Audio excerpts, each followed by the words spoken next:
शनिदेव, वैदिक एस्ट्रोलॉजी। अगर 7th घर में शनिदेव विराजमान है, बहुत सारे एस्पेक्ट्स देखने पड़ते हैं, जुपिटर, वीनस,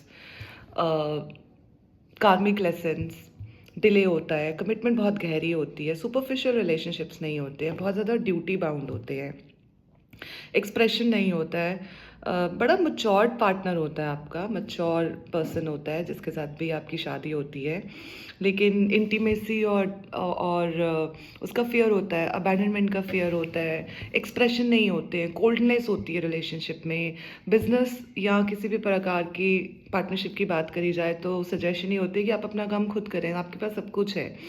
और जब हम सैटर्न की बात करते हैं तो हम बात करते हैं लेगेसी की। ओवरनाइट कुछ नहीं है, मतलब डिले ज़रूर होगा लेकिन पूर्ण होकर मिलेंगे आप जिस भी पार्टनर के साथ आपकी शादी या आगे आप बढ़ेंगे। और अगर आप बिज़नेस करेंगे तो बहुत अच्छा होगा। शनि को हम कनेक्ट करते हैं लोहे से भी, कोई जस्टिस से भी, मतलब जिसमें कर्म प्रधान है उस प्रकार का आपका काम जो है वो सूटेबल होगा। और रिलेशनशिप में अगर आपने कार्मिक लेसन्स को नहीं सीखा है तो आपको कभी गति नहीं मिलेगी, फुलफिल्ड रिलेशनशिप आप नहीं एक्सपीरियंस कर पाएंगे। रिलेशनशिप में ज़्यादा it's a transformational relationship when it's about marriage. कार्मिक है, पुराने जन्मों का गहरा प्यार है जो आपको लेसन सीखने के बाद जब आप पूर्ण फील करते हो तो आप उस रिलेशनशिप में उन चीज़ों को एक्सपीरियंस भी कर पाते हैं। पर हर जगह आपको रिलेशनशिप में ना डिले नज़र आएगा। 20-30 की उम्र से पहले तो शादी होना काफ़ी मुश्किल है, but there are many other aspects also. And till the time you will not learn the lesson,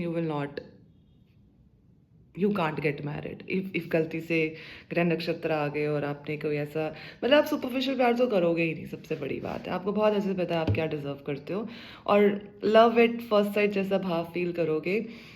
लंबा रिलेशनशिप हो सकता है, शादी में काफ़ी ऑब्स्टेकल्स हो सकते हैं अगर वन ऑफ द पार्टनर के 7th हाउस में सैटर्न विराजमान है।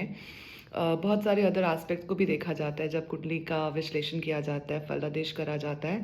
पर personal observation and a learning and still learning, marriage को ना कॉम्प्लिकेट कर देते हैं, love marriage, arrange marriage, but it is a destiny. So जितना आपका एक्सेप्टेंस होगा उतना ही ज़्यादा आप बेस्ट दे पाएंगे। और कुछ ऐसे कॉर्ड्स हैं, कुछ ऐसे कार्मिक लेसन्स हैं जो आपको एक्सपीरियंस करने ही पड़ते हैं before you reach that point that you are happily married. तो बहुत सारे उतार चढ़ाव आपको एक्सपीरियंस करने पड़ते हैं, depends on the other aspects also. अगर पॉजिटिव साइड की बात करें तो अगर सैटर्न एकदम पावर में है, वेल प्लेस्ड है, एवरीथिंग इज हंकी डोरी, किसी और तरीके से परीक्षा आ जाएगी लेकिन आपकी रिलेशनशिप में बहुत फुलफिलमेंट होगी। आप बिना शब्दों के एक दूसरे को समझेंगे, आपकी इमोशनल इंटीमेसी, आपका फिजिकल इंटीमेसी बहुत ज़्यादा पावरफुल होगा। आप ड्यूटी बाउंड नहीं बल्कि सच्चे प्यार से अपने रिलेशनशिप को, जीवन को जिएंगे अगर आपने दोनों तरह से उसको बैलेंस किया। और